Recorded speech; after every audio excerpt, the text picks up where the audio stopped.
All right, today we're jumping into a really interesting book, Sky Alexander's Naughty Spells, Nice Spells. But this isn't just some dusty old book of spells. No, we're going to explore a guide that makes a pretty bold claim that you might have a power you're already using every single day. So let's start with this question the book throws at us right at the beginning. What if magic isn't about wands and cauldrons? What if it's something we're all doing all the time without even knowing it? Kind of grabs you, right? And to get where the book is coming from, you have to start here. This isn't about fantasy, it's actually rooted in philosophy. The whole idea is that the most powerful tool you have in magic, in life, in anything is your own mind.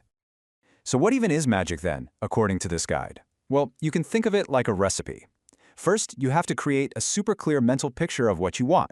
Then, and this is the key part, you fuel that picture with your own personal energy, your willpower and your emotions, to actually bring it into the real world. I love this analogy. If your mind is the architect of your own reality, then spells, they're the blueprints. They give you the structure, the detailed plan you need to focus all that energy and give your intentions a real, solid form. Okay, so if spells are our blueprints, what are the tools we need to build with them? That brings us to our first section here, your magical toolkit. Let's unpack the key ingredients the book says you absolutely need to cast an effective spell. First thing in the toolkit, timing. It's not just what you do, but when you do it. The book says this is super important. Like, you might want to do a love spell on a Friday, that's Venus's day, or a money spell on Thursday, which is Jupiter's day. And the moon's phase? Yeah, that's a huge factor too. And speaking of the moon, it gives us two totally different kinds of energy to work with. When the moon is waxing, getting bigger, that's the time for spells about growth, attracting things to you, bringing more of something into your life. But when the moon is waning, or shrinking, that's the perfect energy for getting rid of things, like banishing a bad habit or ending a tough situation. Next up in our kit, color. The book talks about color like it's a symbolic language. Each one has its own vibe, its own energy that helps you focus your intention. So you might use a green candle for a prosperity spell, red for passion and courage, or, as you see here, a white candle for protection and just clearing out any negative energy. And of course, you've got tools that come straight from the natural world. Plants, herbs, gemstones, they're all seen as holding their own specific energies. So a love spell might get a boost from some rose petals, while a spell for prosperity could use a little mint and maybe a piece of aventurine. These are physical things that help anchor your intention right here in the material world. Okay, so now we have our toolkit, right? We've got timing, color, stuff from nature. But how do you actually put it all together?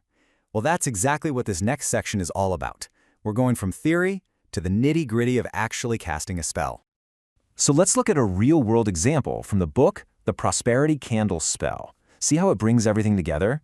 You've got the green candle for prosperity, you've got the action of speaking your intention out loud to direct your will, and look at the timing. It's an 8-day ritual that uses the growing energy of the waxing moon, and it finishes on the super powerful full moon. It's all connected. But here's the thing, you don't always need all that stuff. The book also talks about spells like At the Speed of Light, which relies on just one single powerful tool, your mind. It's all about using intense, focused visualization to create an energetic connection and send a message to someone no matter how far away they are. So, whether a spell uses a whole setup of candles and herbs, or nothing but your own focused thought, what's the real point of all this? Well, our final section brings it all home. We're getting back to that core message, that really powerful idea at the heart of this whole guide. And this quote, this says it all. This is what the book is really about. Magic isn't about some mysterious outside force changing things for you. It's about your inner power. It's a way of taking conscious control and becoming the actual author of your own life story. In the end, the message isn't really about casting spells. It's about recognizing the power you have inside you to shape your world. And so, the book leaves us with this one simple, powerful question. If you are the architect, what reality will you choose to build?